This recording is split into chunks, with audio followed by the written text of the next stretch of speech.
चलें जी, अब इसमें अब हम इसकी एग्जाम्पल नॉर्मलाइजेशन की देखने जा रहे हैं। अब तक हम लोगों ने डिस्कस किया है, इसमें कुछ डिपेंडेंसीज थी, उनके हवाले से हम पढ़ चुके हैं।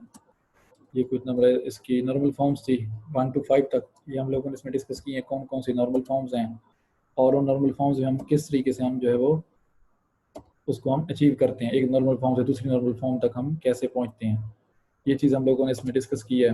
कुछ डिपेंडेंसीज थी, partial dependency, fully functional dependency, ठीक है, ये इसके अंदर हमारे पास कुछ चीज़ें थी, इनको भी हम लोगों ने क्या है कि डिस्कस कर लिया है। ठीक है, तो अब हम इसमें इसकी एक एग्जांपल बेसिकली देखने जा रहे हैं, जिसके थ्रू आपको ये तमाम चीज़ें एक तरह से होपफुली क्लियर हो जाएंगी।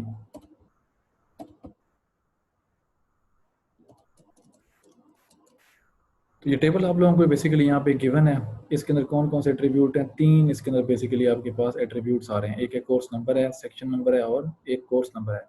अब इस टेबल को आप लोग देखें तो इस टेबल के अंदर मल्टीपल टाइप की क्या है कि एनोमलीज आ रही हैं, एरर्स आ रहे हैं बेसिकली इस टेबल के अंदर। तो इसके अंदर अगर हम डिस्कस करें तो इस टेबल के अंदर इंसर्शन एनोमली भी आपके पास आ रही है, इस टेबल के अंदर आपके पास डिलीशन एनोमली भी आ रही है और इस टेबल के अंदर आपके पास अपडेशन एनोमली भी इसके अंदर आ रही है। इंसर्शन एनोमली कैसे आ रही है? इंसर्शन एनोमली बेसिकली क्या थी? इंसर्शन एनोमली में ये चीज़ हम लोगों ने पढ़ी थी कि जिस वक्त आप कोई रिकॉर्ड एंटर कर रहे हो तो रिकॉर्ड उस टाइम तक एंटर नहीं हो सकता कि जिस वक्त तक उसका कह लो कि आप पर्टिकुलर रिलेशन वाला रिकॉर्ड एंटर नहीं हो पा रहा। अब जैसे कि हम इस टेबल को और से देखें तो फ़र्ज़ कर लें कि जिस वक्त अभी आप ये फ़र्ज़ कर लें कि अभी सेक्शंस क्रिएट ही नहीं हुए आपके कैंपस के अंदर, फ़र्ज़ कर लें सेक्शंस हमने क्रिएट नहीं किए। सेक्शन क्यों क्रिएट नहीं हुए? क्योंकि स्टूडेंट्स नहीं हैं। तो जिस वक्त ये टेबल हम बनाएंगे, कोर्सेज तो होंगे ना, कोर्सेज तो हमारे पास ऑलरेडी यूनिवर्सिटी के अंदर होती हैं। तो कोर्सेज अगर हमारे पास होंगे तो हम लोग क्या करेंगे कि हमने कोर्स लिखा, कोर्स नेम लिखा, लेकिन जो सेक्शन वाला फील्ड होगा, सेक्शन वाला जो कॉलम होगा, ये तो एम्प्टी आ रहा होगा। तो इंसर्शन अनोमली है ना यहाँ पे कि आपके पास क्या है कि सेक्शन वाले कॉलम के अंदर तो डेटा हम रख ही नहीं पा रहे, यहाँ पे आपके पास नल वैल्यूज आएंगी। ठीक है, दूसरी चीज़ ये है कि आप इंसर्शन का एक और इशू ये आएगा कि कोर्स नेम, अब यहाँ देखें डेटा की डुप्लीकेशन हो रही है।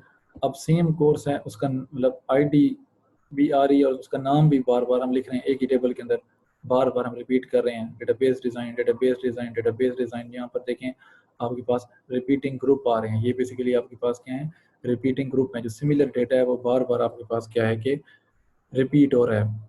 ठीक हो गया? तो इसमें अब इंसर्शन के इश्यूज आ सकते हैं। अब दोबारा कल को फर्ज कर लें एक और सेक्शन हमने ऐड करना है, सेक्शन नंबर 75075, वो भी यही सब्जेक्ट पढ़ रहा है, CIS 564 डेटाबेस डिज़ाइन। हमने वही लिखा, दोबारा हमने उसका नेम लिखने जा रहे हैं, हम डेटाबेस डिज़ाइन की जगह पे हम गलती से कोई और नेम लिख सकते हैं, पॉसिबिलिटी एरर की यहाँ पे आ सकती है ना, क्योंकि हम डेटा को बार बार जब हम डुप्लीकेट कर रहे हैं, बार बार उसको हम क्या है कि यूज़ कर रहे हैं सेम डेटा को, तो यहाँ पर इंसर्शन एनोमली की वजह से डुप्लीकेशन के एरर भी आ सकते हैं और आपका जो डेटा है वो इनकॉन्सिस्टेंट हो जाएगा, एक जैसा डेटा आपका टेबल के अंदर नहीं रहेगा।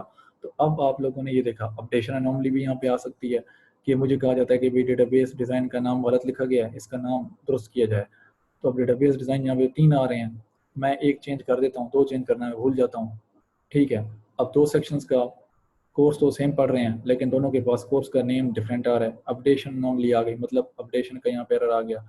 डिलीशन अनोमली आ गई, डिलीशन अनोमली इसलिए आएगी क्योंकि आप गलती से देखें ना, मैंने कोर्स का नेम गलत चेंज कर दिया है, कोर्स तीनों डेटाबेस के हैं लेकिन एक का नाम बीच में मैंने थोड़ा सा मिस्टेक की हुई है, यहाँ पे फ़र्ज़ कर लें ए बीच में लिखना मैं भूल गया हूँ, तो मैं कहता हूँ जी डेटाबेस डिज़ाइन का कोर्स डिलीट कर दो। ठीक हो गया, डेटाबेस डिज़ाइन का सब्जेक्ट डिलीट कर दो। तो क्या है कि अब 2 कोर्स तो डेटाबेस डिज़ाइन के मेरे पास से डिलीट हो गए, एक उसमें रह जाएगा। ठीक हो गया, क्योंकि नाम गलत लिखा हुआ है ना, सर्च ही नहीं हो पाएगा। तीसरा एक और इश्यूज़ में आएगा कि डिलीशन एनोमली के अंदर, वो ये है कि अब देखें डेटाबेस डिज़ाइन, फ़र्ज़ कर लें कि ये सेक्शन नंबर 074 ख़त्म होने जा रहा है, मतलब ये हम कहते हैं कि ये सेक्शन जो है हमने ख़त्म कर दिया है। जब इस सेक्शन को हमने ख़त्म किया है तो इसके साथ दूसरी डिटेल्स भी ज़ाया हो जाएंगी। वो डिटेल्स कौन कौन सी हैं?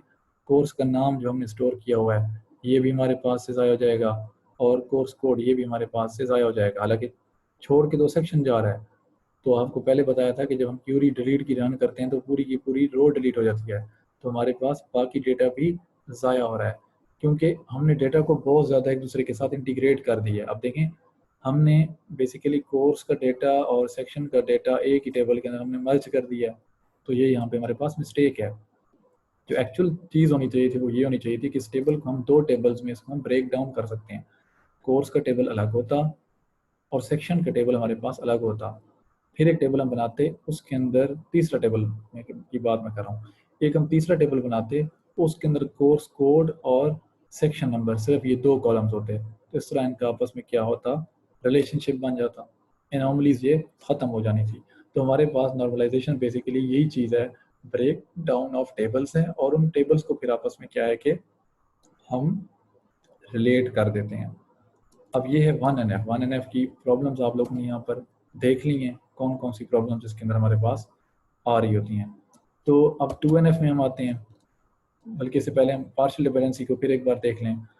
इसमें देखें कि partial dependency occurs when a column in a table only depends on a part of concatenated key। Composite key को हम कॉन्केटिनेटेड की भी कहते हैं, क्योंकि कंबाइन हुई होती है ना, 2 एट्रीब्यूट्स को हमने मिला कर एक की बना ली है।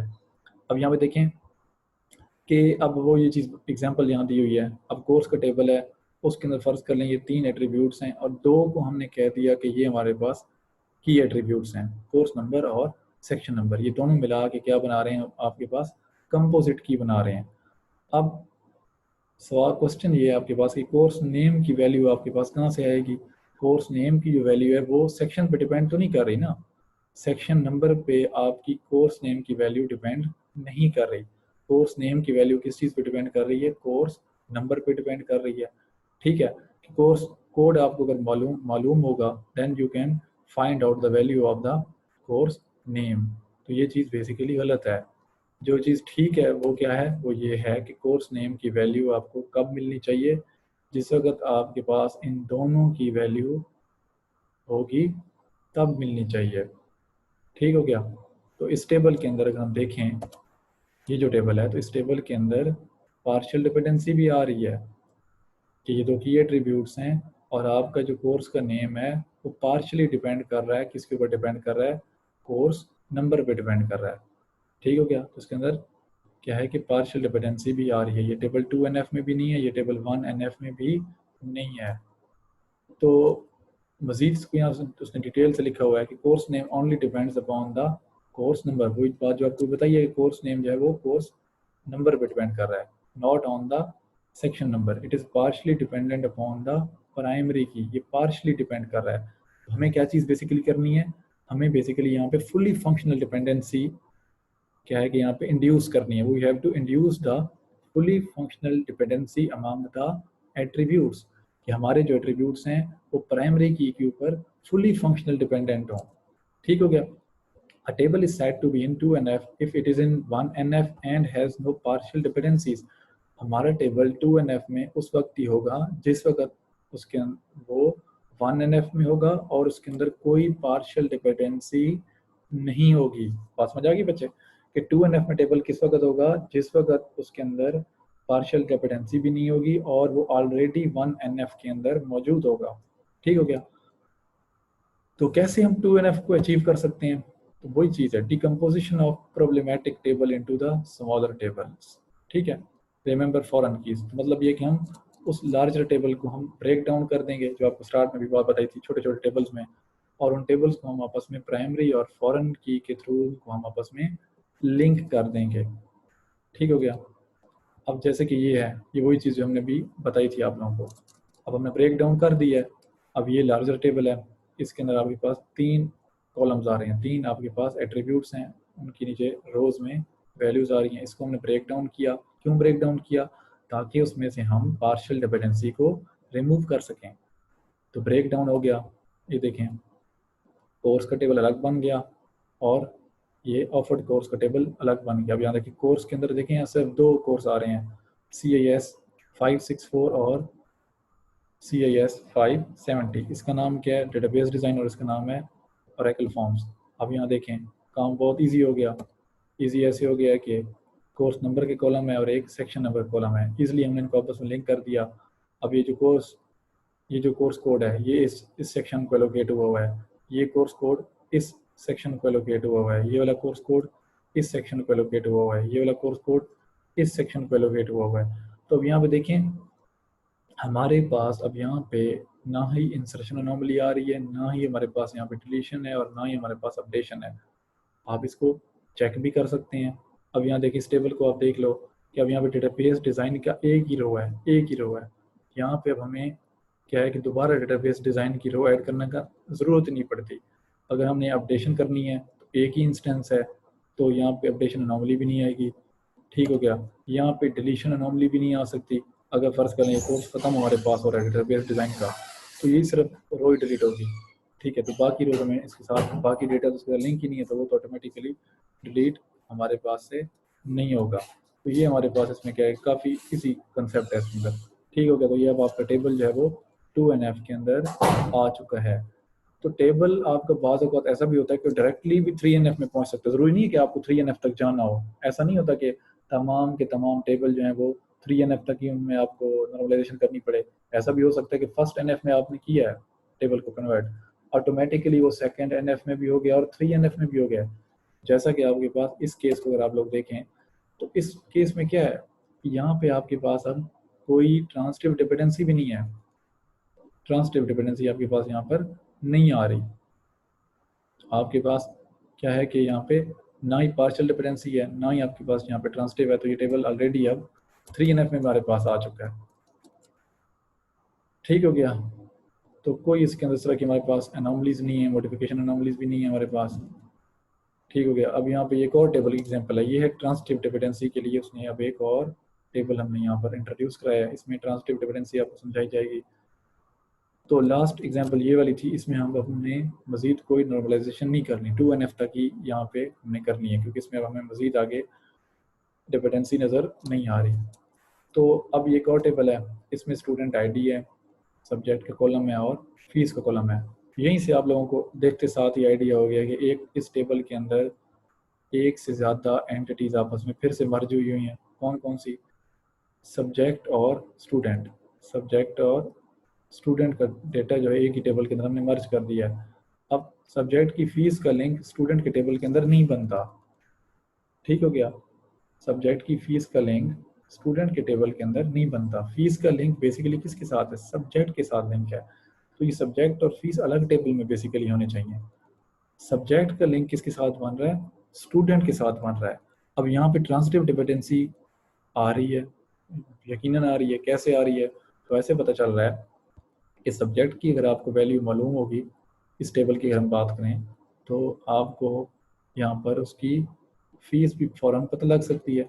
हाल दो अगर आप लोग यहाँ पे ये चीज़ देखें, सब्जेक्ट हमारे पास नॉन की एट्रीब्यूट है। की एट्रीब्यूट ये नहीं है, it is a non key attribute. ठीक हो गया। की एट्रीब्यूट कौन सा है? SID। क्या है? SID। तो यहाँ पे हमारे पास इसकी वैल्यू हमारे पास सब्जेक्ट की फीस की वैल्यू सब्जेक्ट की मदद से हमारे पास आ रही है। तो यहाँ पे ट्रांसिटिव डिपेंडेंसी है। अब इसको रिमूव कैसे किया जाएगा? आप लोगों के पास तीनों तरह की नॉर्मलीज इस टेबल के अंदर आपके पास आ रही हैं। ठीक हो गया। अब ट्रांसिटिव डिपेंडेंसी में ये चीज़ यहाँ बताई जा रही है कि when a non key attribute is functionally dependent on one or more non key attributes, then this thing is basically called the transitive dependency. अब यहाँ पे प्राइमरी की क्या थी? SID थी। SID की मदद से, स्टूडेंट ID की मदद से हम सब्जेक्ट की वैल्यू फाइंड आउट कर सकते हैं कि स्टूडेंट कौन कौन से सब्जेक्ट पढ़ रहा है। SID की मदद से हम फीस की वैल्यू मालूम कर सकते हैं कि फ़ीस क्या है।